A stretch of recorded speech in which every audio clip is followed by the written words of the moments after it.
Alhamdulillah wa salatu wa salam ala nabiyyina Muhammad wa ala alihi wa sahbihi wa sallam amma ba'd. A question was asked, Assalamu alaikum, dear Ustad. This inquiry is regarding the principle that doubt does not remove certainty.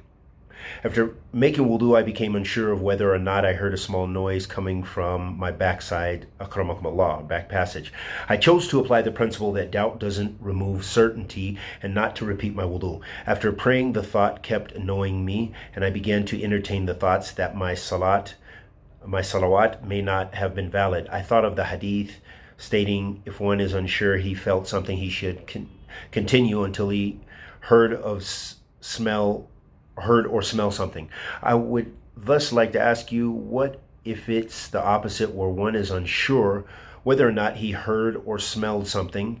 Does the same principle apply? Should I repeat in my salawat to be on the safe side, or not have given the waswas despite of their strength?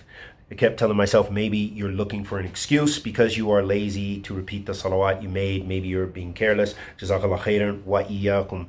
First and foremost, looking at the hadith of the Prophet sallallahu alaihi wa alihi wasallam, shukiya ilayhi rajulun, shukiya ila nabi sallallahu alaihi wasallam rajulun ilayhi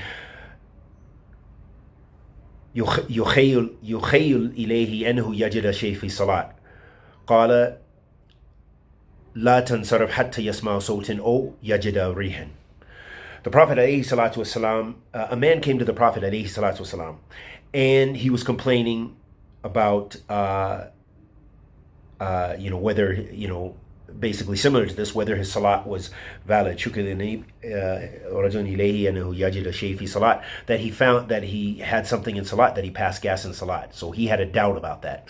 The Prophet alayhi salatu wasalam said, لا تنصرف حتى يسمع صوت أو يجد ريحا. Do not leave the prayer unless you smell something or you hear something. Okay, so in this authentic hadith of the Prophet sallallahu alaihi wasallam really lies the answer to your question, and the ulama use this hadith as a basis for the qaida la yazul al yaqeen bi shak. Okay, that which you're certain of is not removed by doubtful things. So for example, in your case, you're sure you made wudu, you're on tahara, but you doubt, shukiya, you have shak. You doubt whether you have passed gas or not. You're not sure. There's doubt. Mutaraddid. So because of that, don't pay attention to that. That's a qaida. That's beautiful. And that's the beauty of Islam. Islam doesn't deal with the impossible. It's practical. You know what I mean?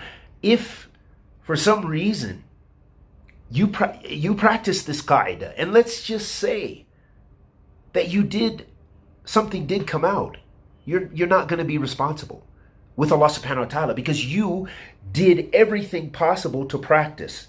So what I mean, it doesn't mean you pray with a hadith, but because you operated based on your knowledge and based on the book and the sunnah to what you were sure of. You were sure you made tahara, but you had some doubt. Did I pass gas or not?